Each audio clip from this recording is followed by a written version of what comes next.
Access to medical care is becoming more and more of an issue here in Guam, and it doesn't even matter if you have the ability to pay. It's getting harder to see a doctor, to get an appointment, or to get the specialty care that you need. So I want to show you a growing solution to a growing problem. They're going to go out of their way to help find you a solution. And they've been growing their clinical services. Aside from this place looking and feeling homely, like this is their waiting area. Like, I don't think that people really understand that they do full clinical services here. Like, this is one of their clinical rooms. Look how nice it is. You get your vision exam here. So do you need to see an OBGYN, get family medicine done, internal medicine done? This is all stuff that's done here at the Total Guam Foundation. And just to tell you again, this place is not for profit. This is the psychologist's office. Yes, they have a psychology department. They also do psychiatry. It's an entire mental health department that they have here on top of all the other clinical services that they provide. If you need medical care, if you're having problems getting a doctor, getting an appointment, call the Todu Guam Foundation at 649-TODU or 649-8638. You can visit them on the first floor of the Sunny Plaza building that's next to Sunny Outlet and behind the old Bank of Hawaii building in Tamuning. The reality of the type of people who swarm society in an election year is disconcerting, of course, but are we surprised when they rear their ugly heads around this time as we approach an election? Good morning. It's 7:32 a.m. on Wednesday, May 27, 2026. My name is Troy Torres. This is the morning news analysis, the Wednesday news analysis, and I'm starting early today because I have some things to do this morning and leading into lunch. And so I needed to have this show early. This show normally will start at 8 a.m. There was and someone sent it to me, and and the reason I didn't see it myself is because I block all these people. And I'll talk about them, during the segment that I talk about this. But someone sent me screenshots of a poll that was posted online, and as soon as I saw it, I was like, "That's a fake poll." And you never trust these things that they put online unless you see the actual screenshot of the actual polling data pictures that come from. I mean, those can be manipulated as well, but there's ways of telling whether something is real, right? And basically, if a news company that's reputable publishes something about a poll and publishes, the where the data came from, the name of the polling company, etc., like maybe you can trust something like that, but political operatives for years now, for decades now, have used fake polls in order to try to manipulate public perception, public opinion of how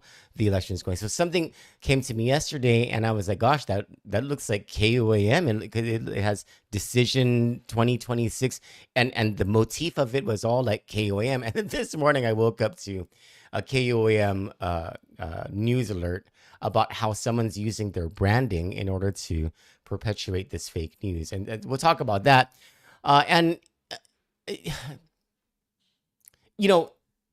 These things, when you have people in your campaign who are willing to, and you don't as the candidate, that it's coming from your own team, and you don't do anything to reel them in. In fact, maybe you even turn away or even egg them on, encourage them to continue down that path, you automatically know that's going to be a corrupt administration.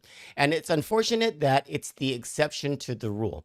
Those who are non-corrupt, those candidates, and these candidates who are not corrupt, they have a harder time advancing because they're not being transactional with people. They're not promising things in return for things. They're not, they're not providing the selfish and financial incentive to get people to do things to advance their political careers and their ambitions.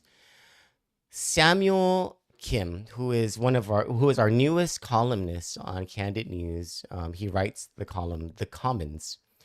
He recently wrote two op-eds that speak to the issue of corruption in such a fantastic and extraordinary in a succinct and poetic way. I want to read both of those pieces to you. One that published last night and another that published last week that I believe is so necessary, a must read by everybody, not just in Guam, throughout the world needs to read the essay that he wrote because it provides a blueprint for how we can end corruption here in Guam.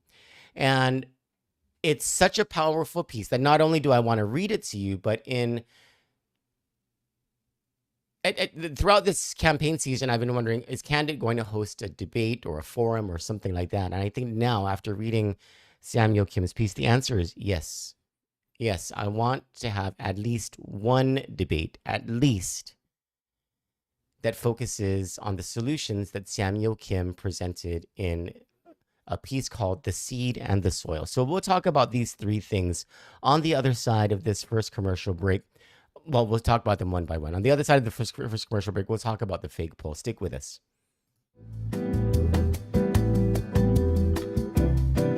Good Morning Show with Troy Torres is brought to you by 76 Circle K Guam.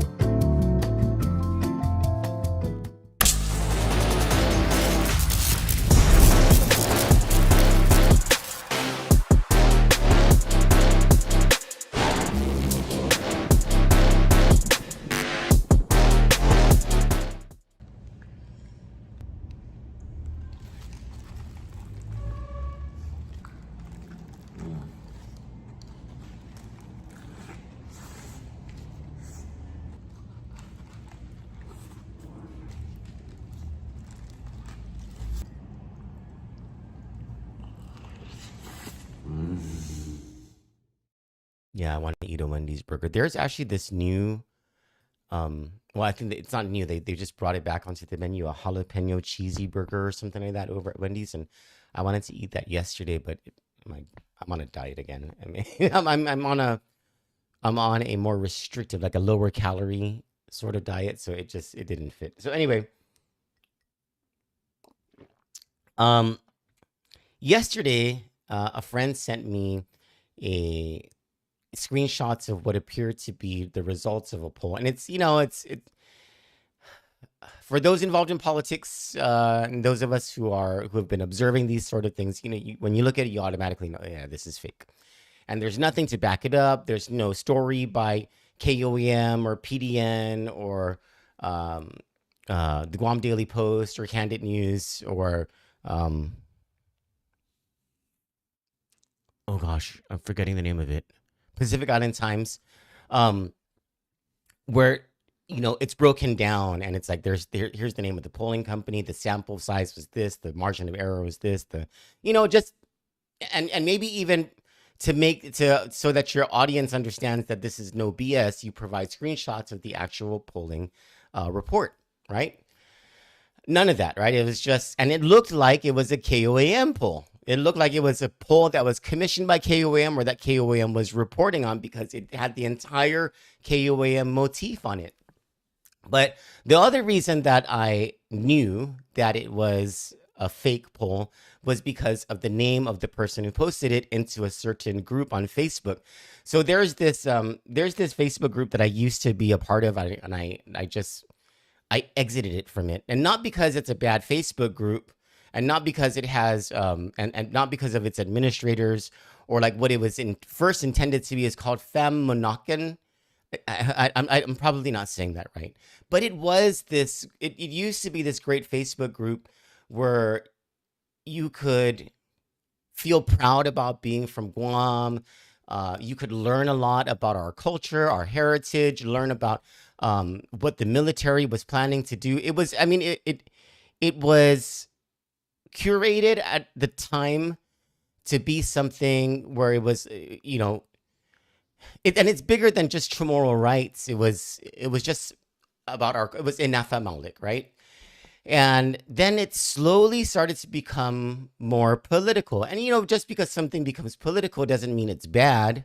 But then it became not just partisan, but one-sided political, where you saw and I guess the administrators are not regulating this, or they're just simply allowing this or whatever, but they've allowed these fake names or these fake profiles, trolls is what they call them, who are very clearly from the administration, from the Lou and Josh team. And all they do is they use this site to bash the enemies of the governor and lieutenant governor, anyone who they perceive to be a threat to the governor and lieutenant governor or to the administration. They use this page to bash people, and then and not with facts, but with slander and libel. It's really, really bad. And the sorts of things, and the graphics that they come up with, the storylines, it's just really bad stuff. And uh I was saying that the reason I knew that it was fake was because I saw the name of it. The name of it was a Louise Cruz, right? And I was like, oh, I blocked Louise Cruz a long time ago, and there are other iterations of Louise Cruz, like a Ken Hernandez, and it's just all these different people who are associated with the administration. We even did a story about how we busted the administration's use of a WhatsApp group that contained all these high level people in the Leon Guerrero administration, including like Jane Flores, who was in it. And we knew it because we saw the phone number, and the phone number we knew was, belonged to all these different people. The lieutenant governor's campaign manager, Frank Ariola, Bobby Alvarez. I mean, there were just all these people from the administration who were in this WhatsApp group, and their sole purpose in this WhatsApp group was to promote propaganda for Lieutenant Governor Josh Tenorio and to attack his enemies. It was all in these WhatsApp things. And in that, there were admissions from people in the group that, oh, this is my handle on Facebook. This is my fake page, Truth and Facts Guam, or something like that. Or post this to Fam Monacan. You saw this entire conspiracy, right, that was building within this WhatsApp group. They took it down as soon as we reported that about that WhatsApp group.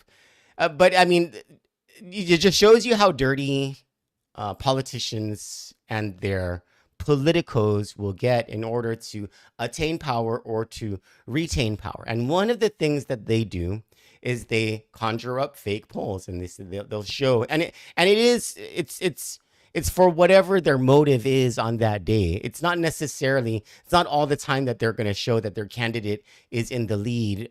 Sometimes they'll show that their candidate is a little bit behind, so that it encourages their foot soldiers to go out and to canvass more and to put up more signs and to spread the word, because it's just such a motivating factor, right? Some of the dumb ones will put their candidates really far ahead. Like in this poll from last night, they put their candidate really far ahead, and it's like, okay, you're going to do that. That's going to cause some malaise. Like nobody's going to go. Everyone's going to be like, oh yeah, my candidate's going to win, and they're not even going to vote in the election. So that's just a really dumb thing to do, right? Um, and also just the spread of things, right? And this, it was just automatically like, yeah, that's not a true thing. This is stupid. And of course, the poster, whoever posted it and where it was posted, it lacked all credibility. But it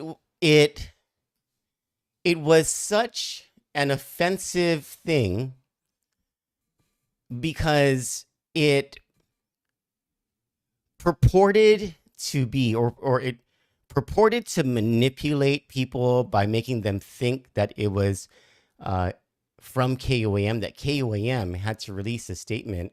And this was this morning: KOAM branding falsely misused and circulating content, beware. And this is what KOAM wrote. So share this far and wide. KOAM has been made aware. If you see this on Instagram or Facebook, please do share this because people need to be aware. KOAM has been made aware of misused company branding pertaining to a decision to 2026 election poll circulating online. To clarify, KOAM is not conducting or affiliated with this poll in any way. As Guam's trusted news leader, we are built on bringing you the latest facts and happenings across our island and the wider region. We advise the community to verify all information shared online and in messaging chats. That it is, I don't know why I cut off the rest of that, but it was probably something that was important. Anyway, KOAM asks us all to beware, and they're not wrong. Beware, my friends, because this is going to be something that you're going to see. You are going to see the barbarias of these people increase every day from here on out, and as we get closer to the primary election, every hour, you are going to see fake stuff. You are going to be manipulated, and you'll know when it gets really bad when the commercials start to uh, teeter on the precipice of lies and to manipulate people, to gaslight. And I'm certain that's coming. This is already a dirty election. This is, I mean, mark my words. This is the sort of thing that happens in every single election, and I have to believe that it is going to be something that is done in a stronger way in this election because of the stakes. On the other side of the commercial break, I want to talk to you about, or I want to bring you a must read by Samuel Kim called The Seed and the Soil, and the solutions, the simple solutions that it provides to corruption in this island.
Welcome back to the show. It's 7:47 a.m. on Wednesday, May 27, 2026. You know,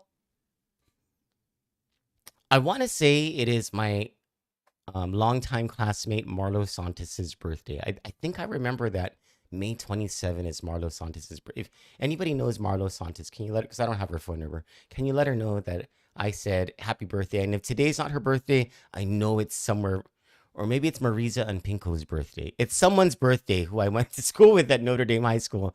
Who was, yeah, anyway. So there's a must read. It's on Kandit. It's on our website. It's pinned at the top of our Facebook, and a blurb of it is also on our Instagram. But go to candidnews.com to find it, and just search for The Seed and the Soil, or search for Samuel Kim. Samuel Kim writes a column called The Commons, and this guy is like, I messaged him and I was like, hey, you know, I don't know how these things are measured or what the tests are or whatever, but are you like a literal genius? he was like, no, I enjoy, you know, he's definitely educated, and he has a very poetic and succinct way of putting things. Let me just go so far as to say I am envious of his writing ability and his research ability and his ability to just pull things from the right places in order to get very salient points across. And so everything he's written has been extraordinary, right? But this one takes the cake. It's called The Seed and the Soil. It really is a must read. And I want to read this to you now. This is by Samuel Kim. Guam does not lack young people of integrity. It lacks the conditions that reward them, and those conditions can be built. On the afternoon of May 18th, as a guest on The Bright Side with Polly Suba on Wave 105.1, I found myself making a plea I had not planned to make. The interview was winding down, the moment when a host begins to thank a guest and glance toward the next segment, when I asked whoever happened to be listening for a single thing, that we build a Guam where capable young people can step into public service and actually make a difference, and would want to. It can sound like sentiment. It is, in truth, a demand, and a heavier one than it first appears. The reply one usually hears is a shrug, that honest government is hard because honest people are hard to find, that the talented leave, the principled tire, and the rest make their peace with how things are done. It is a comfortable answer because it puts the trouble in human nature where nothing much can be done. The history of places that actually repaired their governments suggests it is also the wrong answer. The island has no shortage of capable, conscientious young people. They study hard, start businesses on thin margins, look after their families, and serve in the village. The shortage is not of seed, it is of soil, of ground in which diligence takes root and is rewarded, rather than ground in which the careful are outpaced by the better connected. The real question is not how to find better young people for public service. It is whether we will build a system worthy of the ones already here, one that selects for them, keeps them, and makes honesty the easy path rather than a lonely act of sacrifice.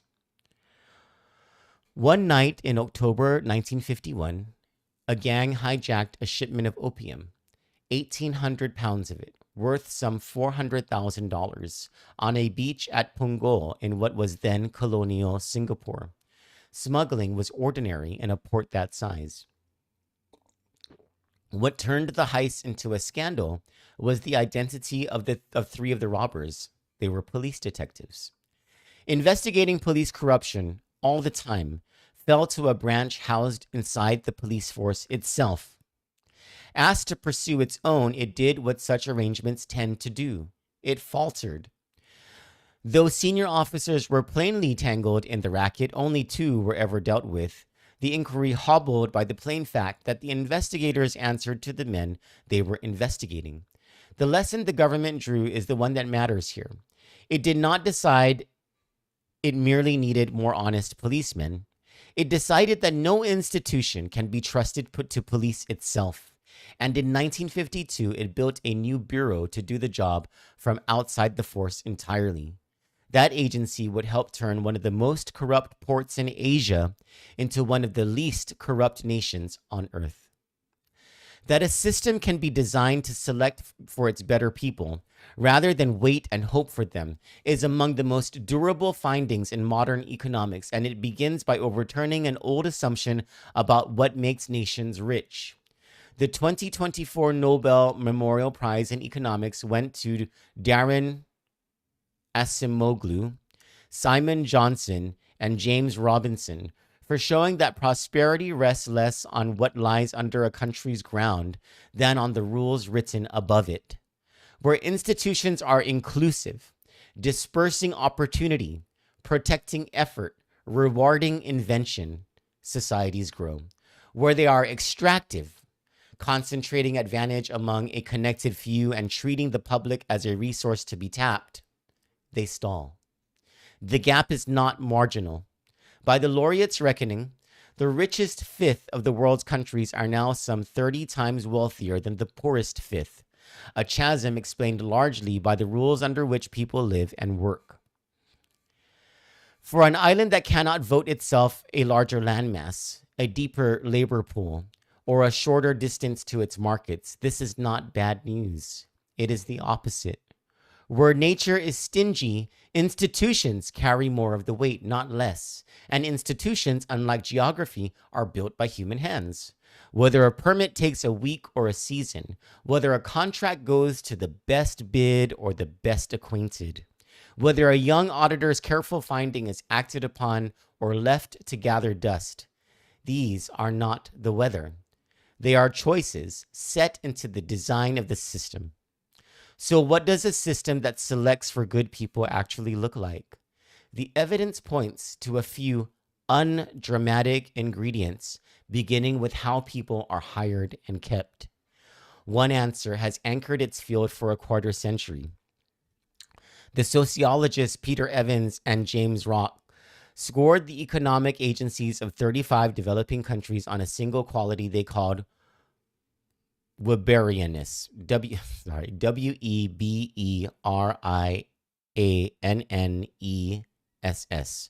Weberianness.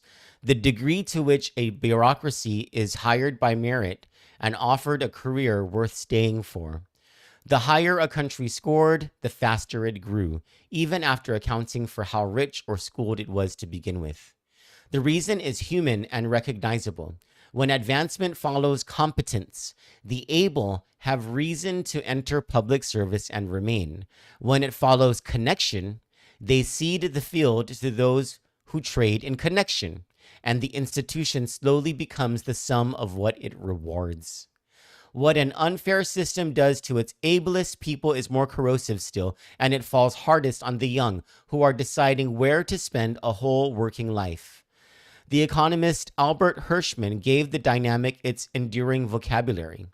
Faced with an institution in decline, a person can exercise voice, the effort to set things right from within, or take exit and simply leave. Where voice is met often enough with futility, exit prevails, and the most capable leave first because they are the ones with somewhere else to go. For a young person on Guam, exit is seldom abstract. It is a seat on a plane, and an island that gives its most promising no reason to stay will keep losing them to places that offer one. Those who remain absorb the quieter lesson that pressing for change mostly marks a person as a problem, and that the safer course is to lower one's expectations and accept things as they are. An unfair system, then, does not merely tolerate mediocrity, it produces it, discouraging the conscientious from trying and steadily exporting the very people most able to make a difference. Then there is money, which topples a piece of received wisdom. Honest government is often assumed to be a rich country's luxury, that one cannot expect integrity from underpaid officials. An International Monetary Fund study by Caroline van Rickenham, I don't know how to say her name, and Beatrice Wader confirmed that corruption does climb as public pay falls behind the private sector, but its deeper finding cut against the fatalism. Integrity does not require salaries a poor treasury cannot bear. Fair pay works only in concert with a real chance of being caught and a real penalty once caught. In Singapore, the new bureau supplied the catching. Decent public wages removed the temptation. Neither alone would have held. Estonia, another small nation with empty pockets, reached for a different lever, one that handed ordinary citizens a power they never held. When Estonia broke from the Soviet Union, it was poor and could not afford a sprawling bureaucracy, so it built a digital one instead. Beginning around 2001, it laid a secure backbone called X-Road that let government databases speak to one another, then moved nearly every public service online. By the end of 2024, essentially all of them. The genuinely radical piece was a rule about watching. Each time an official opens a citizen's file, the system records it, and the citizen can see who looked and when. For most of history, the state has watched the public. Estonia turned the lens around. Now the public watches the state.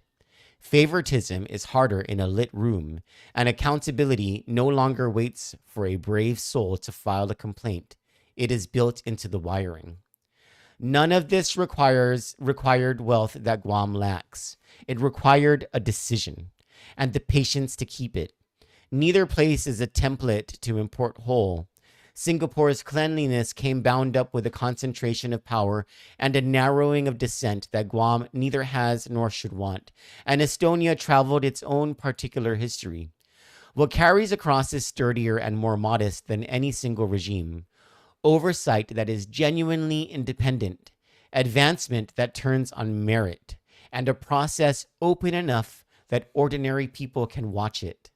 The stakes are not abstract, because the government of Guam is the largest single employer on the island, roughly 11,750 of some 67,690 jobs in late 2025, or close to 1 in 6.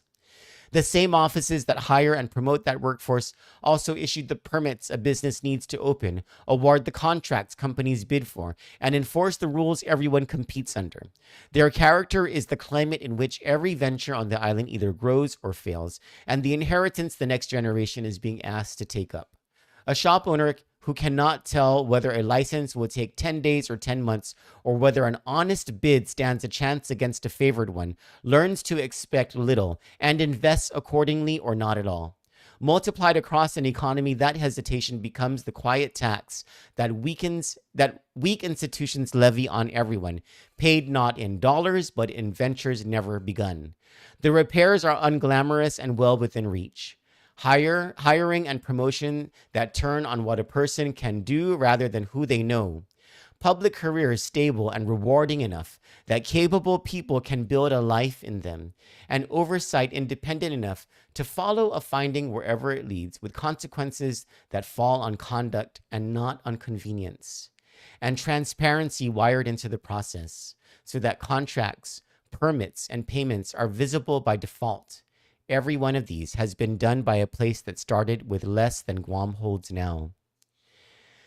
Beneath the economics lies an older intuition, one that needs no proof to be felt. Public service was once understood as stewardship, the holding of something in trust for others, above all for those least able to fend for themselves.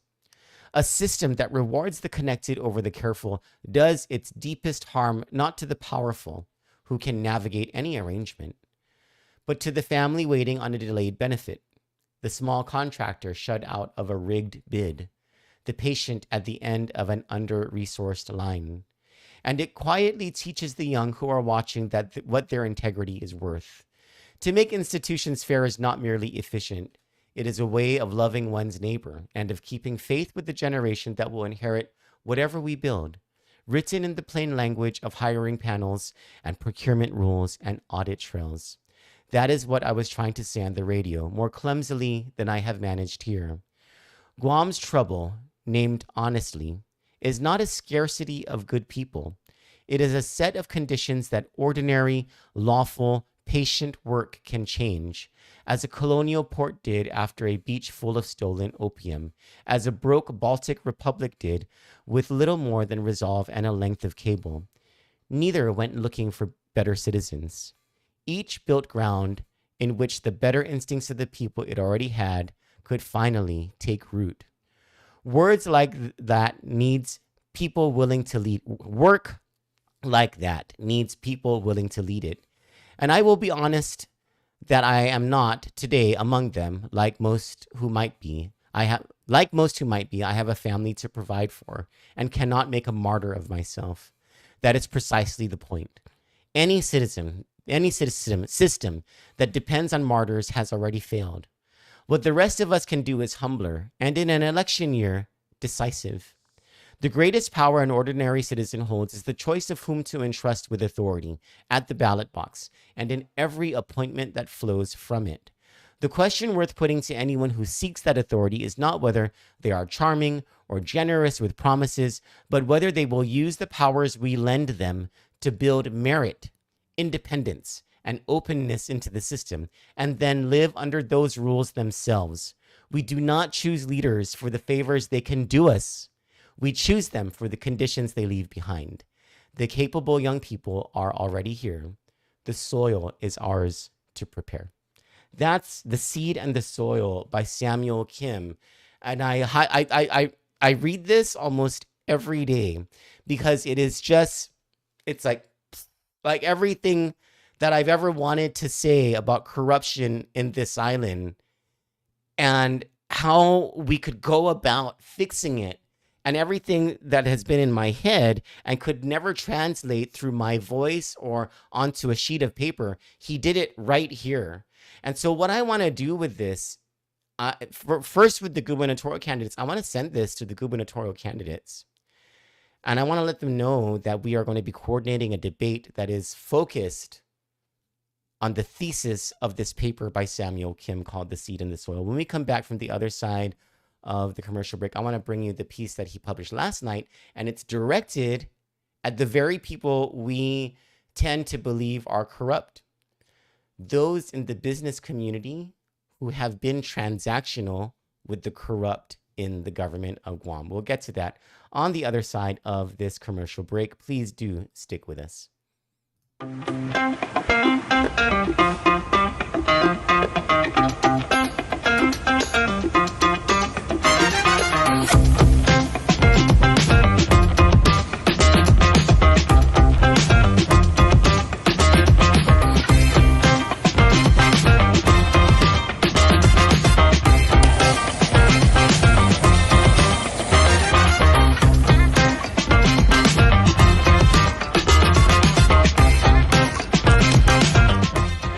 Shipped, we delivered. Guam Autospot is extending our overstock sell-off with the hottest deals on island, like our 2025 GMC Canyon with $4,000 off. Or slide into a brand new Mitsubishi Eclipse Cross, starting at just $24,995. September is your chance to drive big and save even bigger. Visit us today or get pre-approved online at guamautospot.com or call 478-AUTO. Guam Autospot, where the savings never stop.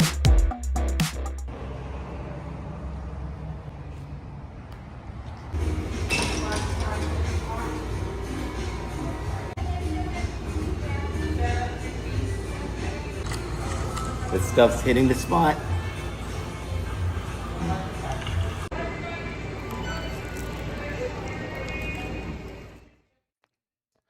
I think most of us who have lived here for at least 10 years understand or know people who, or maybe you are one yourself. You are a small business person.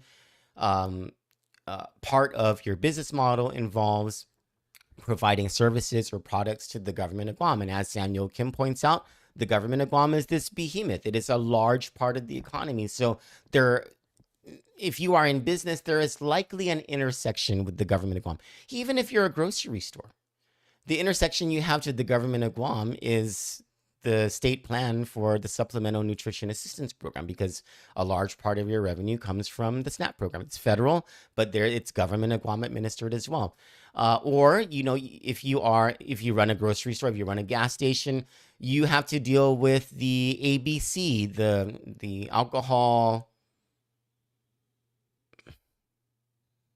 Alcoholic Beverage Commission, and the tobacco, whatever, all these different regulatory agencies. If you're a business, you have to deal with the Guam Fire Department for your inspections. Sometimes, if you're going to construct something, if you're a homeowner, you have to deal with, or if you're going to be a homeowner, if you're going to build something, you're going to have to deal with the Department of Parks and Rec, the Department of Agriculture. There are so many intersections in our lives with the government of Guam, and a prevailing theory, and we're so entrenched in this because it's been decades already since we've had this experiment called self-government. Sorry, not necessarily self-government, but in this colonial era, what we perceive to be self-government, that's a whole other discussion, that we've become so entrenched in what the experts call transactionalism. There's a term for this. It's the, you know, it's what we like to call, you know, you scratch my back, I'll scratch yours at the given time, right? And Samuel Kim, yesterday he sent me his newest op-ed for his column, The Commons. And when I published it, the first person I sent it to was Maybell Doge Luhan, who is our actual, like, literal genius, who writes Taggy Maybell, the column that we have from Saipan. I love Maybell's my favorite. And I sent it to Maybell, and within 2 minutes, because that's how fast Maybell reads, Maybell is like, this is exactly what what the leading economists have been teaching for, et cetera, et cetera. I can't remember all the smart stuff she said. She was like, this is exactly what this is 100, like, sent what the 100 thing. She's like, 100, this is fantastic, right? Samuel Kim. So that last piece was addressed to kind of like all of us, right? All of us who live in this place that we love. This next piece appeals not to the emotion, not to the conscience, but to the better judgment of anyone who has felt that they have to be transactional with the government of Guam in order to survive, and appeals to logic, to math, to arithmetic, and at the end, in such a beautiful way, to Inatha Maulik. I mean,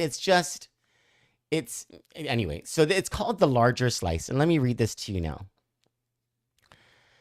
This is by Samuel Kim. Somewhere on this island, most weeks, a decision gets made in a room the rest of us never see. A contract is steered, a permit is expedited, a rule is read generously for a friend and strictly for a stranger. Each arrangement is, on its own terms, perfectly rational. The person who benefits walks away with more than he walked in with, and the cost is spread so thinly across everyone else that no single resident feels it. This is the slow way a small economy is hollowed out, not through any one act of theft, but through the steady accumulation of sensible, self interested choices. Game theorists have a name for this trap. In its classic form, two people who could both do well by cooperating instead each pursued their narrow advantage and both end up worse off than if they had trusted each other. The unsettling part is, by the way, just let me just take a step back. I have been told by people who have been in certain rooms that that's precisely what happened to the very first Simon Sanchez High School procurement contest. And I'll just leave it at that. This was back in 2016 or whatever year that was. The unsettling part is that no one in the story behaves stupidly. Everyone is clever. Everyone optimizes. And the collective result is failure. A version of the same logic governs any shared resource. A pasture, a fishery, a public treasury, where each user gains by taking a little more until the thing everyone depended on is gone.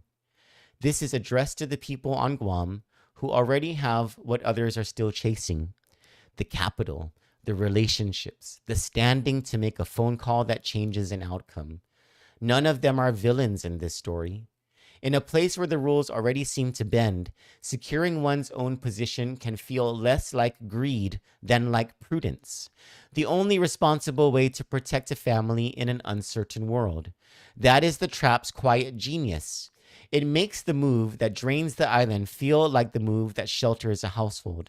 The argument that follows is not a moral one, or not only. It is an argument about arithmetic.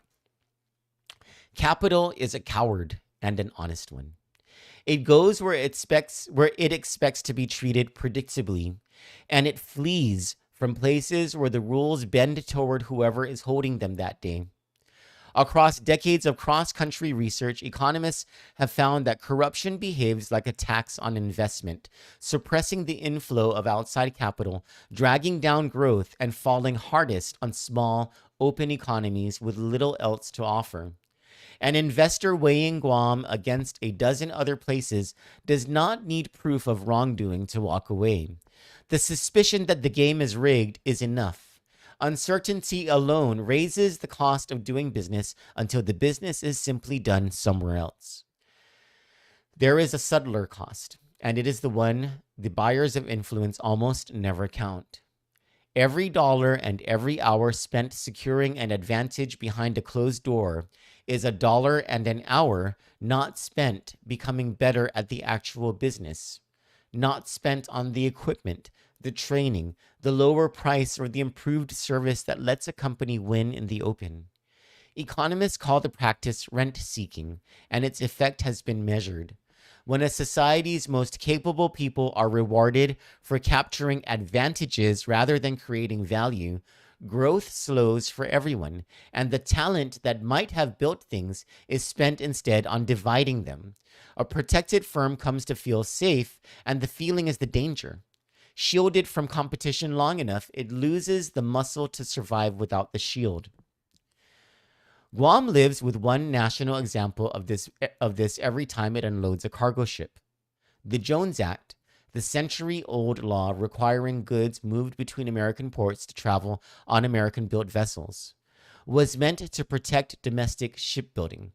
Instead, it produced an industry so insulated that a ship built in a U.S. yard can cost 4 to 5 times what the same vessel costs abroad. Protection, given enough time, reliably produces exactly that, an industry that can no longer compete. The same logic runs through any boardroom that invests in access instead of excellence. What leaves with the capital is harder to replace. The most mobile resource any community has is its talented young people, and they read their surroundings accurately. When advancement appears to depend on connection rather than merit, when the competent watch the connected move ahead of them, they do the rational thing. They go. The research is consistent across more than 100 countries. As corruption rises, skilled and educated workers emigrate in greater numbers, and fewer arrive to take their place, draining exactly the people a place can least afford to lose. Mike Nicholas talks about this all the time, by the way. This is not an abstraction here. Guam's population fell between the last two censuses from 159,358 to 153,836, a decline of 3.5% during years the island was supposed to be growing.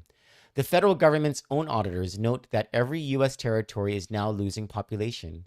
It would be dishonest to lay all of that at the door of governance.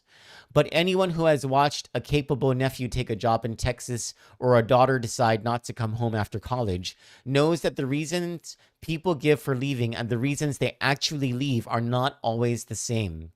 Follow the trend to where it ends. As private capital thins and skilled workers depart, an economy leans ever harder on the one source of money that does not require local trust to arrive: the federal government. Federal spending is already the single largest force in Guam's economy, and the territory's output rises and falls with military construction and federal transfers. There is nothing shameful in this. It is the inheritance of Guam's geography. But an economy that depends almost entirely on Washington has handed over the steering wheel. Its standard of living is set elsewhere by appropriations it does not control, and the room for local ambition, the space in which a person can build something of their own and keep it, narrows towards zero. A handful of well-placed families may still do well in such a place. Everyone else inherits a smaller and smaller island. This is the part worth sitting with, because it is the part that self-interest should object to. The man who steers the contract is not growing his fortune.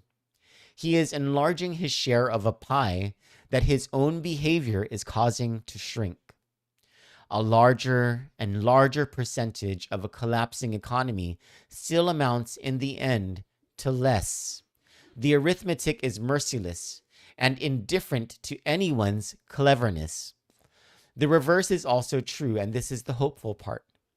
Communities do escape this trap, not by appealing to anyone's better angels, but by building rules that make trust rational again. The economist Elinor Ostrom won a Nobel Prize for documenting how ordinary people, given transparent rules and the confidence that others will follow them too, manage shared resources well and prosperously, with neither a tyrant nor a saint among them. When the rules are seen to apply to everyone, capital returns and talent stays, and the pie grows. A smaller slice of a growing, trusted economy is worth more in money, in security, in the kind of place a grandchild would choose to come home to, than the largest slice of one that is quietly drying up. The Chamorro idea of Inatha Maulik, to make good, to restore harmony, to weigh the well-being of the whole above the gain of the individual, was understood on this island long before any economist drew it as a curve. It is, in the end, the same insight, that we are bound to one another, and that what is taken from the common table by stealth is taken too from one's own children. The people with the power to keep the doors closed are also the ones with the power to open them. No law forces that choice. It is made privately, one decision at a time, by men and women who could each gain a little today by holding their advantage. The invitation is only to notice what holding it actually costs, and to see that the surest way to leave one's children more is to take less for oneself now. The advantage hoarded today is subtracted with interest from the island they will inherit. The example, once a few begin to set it, has a way of spreading. That, my friends, is the latest by Samuel Kim. I look forward to the next one. In the meantime, I highly encourage you to spread to every person you know. If you're on the Kandit WhatsApp channel, the link to The Seed in the Soil on our website is there, or you can just go to our website, kanditnews.com, and look for Samuel Kim, and The Seed in the Soil will populate in the search. And you can just share that link with everybody. It's also pinned at the top of our Facebook because I just believe it's such a must read that I will read for the rest of my life. I'm certain. Share that with everyone you know, whether they're from Guam or not. And then for the piece that I just read you called The Larger Slice, share that with anybody you know who has in any way any transaction to do with the government of Guam, especially those who do use their influence and advantage to get ahead. For Kandit News, I'm Troy Torres. Until tonight, where I believe we'll be talking with Senator Vince Borja regarding Judy Wampat and the Guam Department of Education. I did get a message from him last night that he does want to do an interview about that. Um, and so on the Troy Torres Show, I think that's what we'll be talking about tonight. But I don't know, maybe former Guam Congressman Michael St. Nicholas has been inspired enough, because I know a lot of the things Samuel Kim has discussed in these two pieces, Mike St. Nicholas has been talking about as well. So maybe he will be inspired to produce the reality check for tonight. We'll see. One of us will be on at 7:30 p.m. tonight. For Kandit News, I'm Troy Torres. You all have a blessed day. God bless you.